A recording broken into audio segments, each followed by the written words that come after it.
예, 안녕하세요. 청솔 기숙학원 영어과 이상현입니다. 이번 6월 모의고사 분석을 한번 해볼 거고요. 이번 모의고사는 타이틀에서도 말하겠지만 대단히 쉬웠습니다. 여러분, 이 모의고사 결과를 가지고 하반기 계획을 세우신다면 좀 차질이 생길 수 있거든요. 그렇기 때문에 절대 방심하지 마시고 기존의 어떤 패턴에 맞춰서 일관성 있게 시험 준비해 주셨으면 좋겠습니다. 그러면 이번 모의고사 한번 분석해 보도록 하겠습니다. 제일 먼저 1단계로 난이도, 오답률 비교를 통한 난이도를 한번 파악해 보도록 하겠습니다.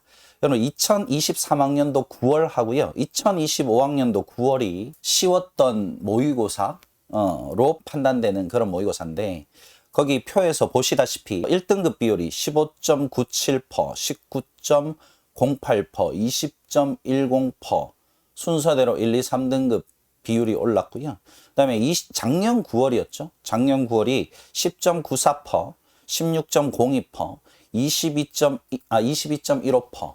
요게 이제 작년 9월 쉬웠던 모의고사였습니다. 근데 그때 오답률을 둘 다 비교해보면 오답률 상위 랭킹부터 시작해서 73%, 71%, 60% 순으로 내려가고요. 작년 9월 같은 경우에는 79%, 74%, 70% 순서대로 내려갑니다. 근데 이번 모의고사 6월 모의고사 같은 경우에는 오답률 상위 1위가 62%, 61%, 즉 100명 중에 60명 정도가 틀렸고 거의 한 40명 정도가 맞춤 문제가 되는 거죠. 이게 지금 오답률이 대단히 낮습니다. 그죠? 이 말은 다시 말해서 1등급, 2등급 어떤 구분 자체가 변별력을 가지지 못했다 뿐만 아니라 하고 있는데요. 이거는 3등급과 2등급 구분도 애매모호해지지 않을까 이런 생각을 해봅니다. 그래서 이번 모의고사의 결과는 1등급 비율은 아마 역대 월등하게 높게 나오지 않을까 싶고요. 그에 반해서 2등급이 1등급으로 올라가는 그 자리를 3등급 학생들, 기존에 3등급 정도 나오던 학생들이 메꾸지 않을까 이런 생각을 합니다. 그래서 1, 2, 3등급 전체 비율이 아마 역대 최고 수치를 나타내지 않을까.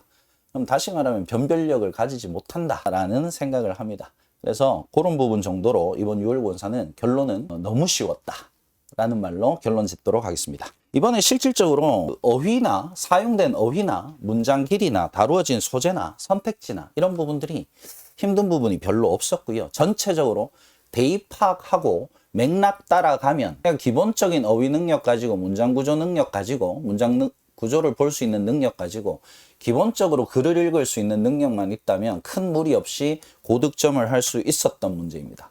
그렇기 때문에 이번에는 다시 한번 변별력을 가지지 못했다. 좀 아쉽다. 그 정도로 이야기를 하겠고요. 그러면 이번에 오답률 높았던 문제들을 잠깐 한번 살펴보도록 하겠습니다. 먼저 EBS 연계. 간접 연계라는 건 이미 알고 계실 거고요. 그래서 실제로 활용되는 교재는 EBS 수능 특강 영어, 영어 독해, 그 다음에 하나가 더 있는데 그게 수능 특강 영어 듣기 이렇게 3권이 1학기 때 반영이 되고요. 9월 모의고사 그 다음에 수능에서는 하나 더 추가되어서 수능 완성, EBS 수능 완성까지 해서 총 4권이 연계교재로 쓰입니다.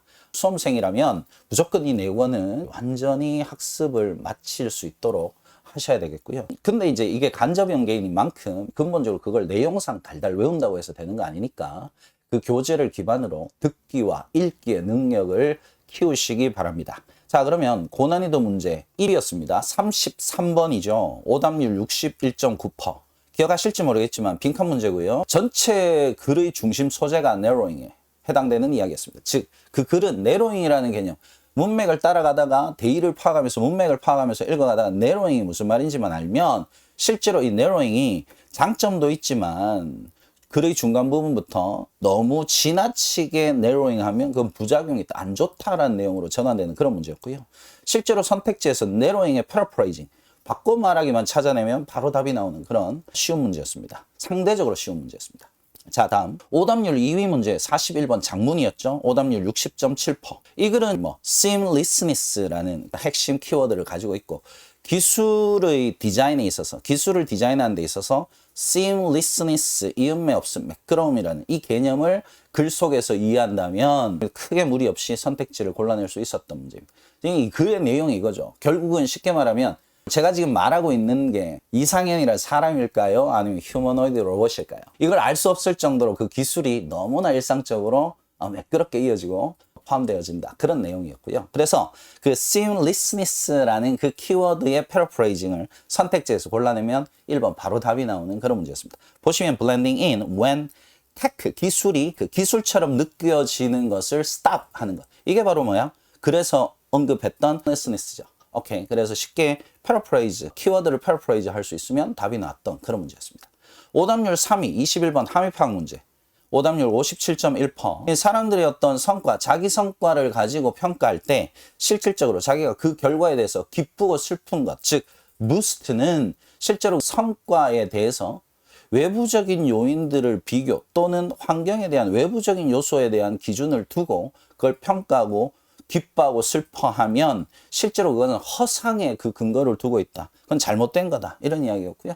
그래서 그 선택지에 해당되는 선택지가 3번 선택지 taking achievement. 이거는 믿을 만한 근거가 없다. 뭐 이런 이야기죠. 그래서 실제로 믿을 만하지 못하다. 그래서 오답률 3위인 이 함의파악 문제도 선택지가 너무 명쾌해서 크게 어렵지 않게 답을 고를 수 있었던 문제입니다. 자, 지금까지 봤던 것들처럼 실제로 오답률이 높아서 1등급과 2등급을 구분해야 될 문제가 그렇게 난이도가 높지 않았습니다.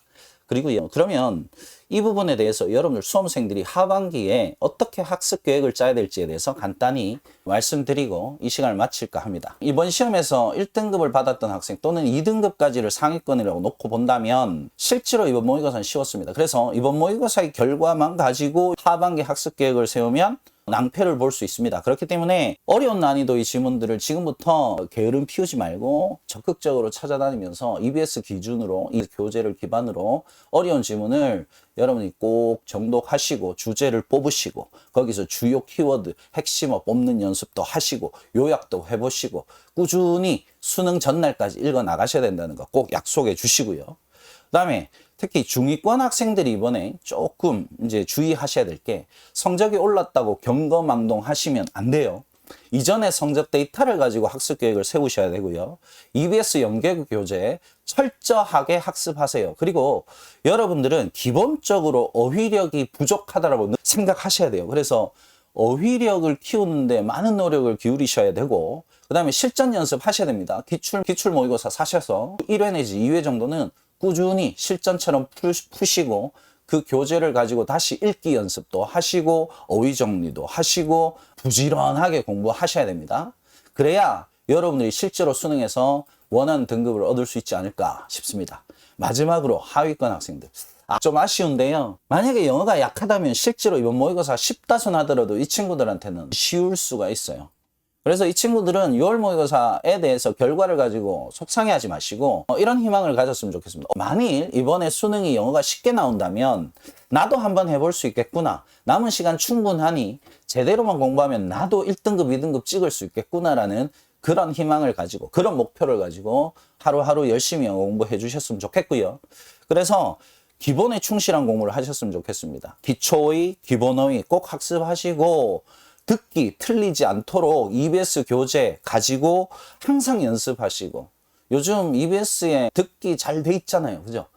영어는 듣기나 기본적인 문제를 못 풀어내는 건 그건 학습 능력의 영역이 아니라 게으름의 영역입니다. 그렇기 때문에 여러분 그 부분을 잘 극복하셔서 남은 시간 잘 준비하신다면 분명히 좋은 결과 나올 수 있지 않을까 믿습니다. 꼭 쉬운 수능 준비하셔야 돼요. 어렵게 나오면 그 어떤 여러분들이 느끼는 타격감이 적을 수 있어요. 다 못 볼 수 있으니까. 근데 쉬운 영어가 나와버리면 여러분 그 타격감이 굉장히 클 수 있습니다. 쉬운 수능 영어에 대해서 대비하시고 남은 시간 잘 준비하셔서 기대 이상의 어떤 성과를 얻으시기를 부탁드립니다. 마지막으로 여러분들 이제 이 시간을 마치면서 마무리로 드리고 싶은 말씀이 있는데 작년 6월 모의고사는 실제로 기억해보면 너무 어려웠습니다. 그래서 변별력을 가지지 못했고 이번 모의고사는 또 공교롭게도 너무 쉬워서 변별력을 가지지 못했습니다. 근데 항상 평가원은 6월과 9월을 통해서 여러분의 실력을 정확히 파악하고 그래서 어느 정도 난이도가 잘 조정된 문제를 수능에서 선보여 왔고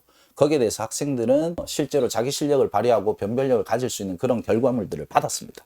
그러니까 그 평가원은 그런 부분에 대해서 노력해 줄 거라고 제가 믿고 실제로 어떤 형태의 문제가 나오더라도 대비할 수 있도록 절대로 방심하지 마시고 준비 잘 해놓으시기 바라고 이번 영어 과목이 입시의 결과물에 발목을 잡는 방해물이 아니라 딛고 올라갈 수 있는 튼튼한 디딤돌이 될 수 있도록 노력해 주시고 그런 결과를 얻기를 간절히 기원하면서 이 시간 마치도록 하겠습니다. 여러분들 화이팅입니다.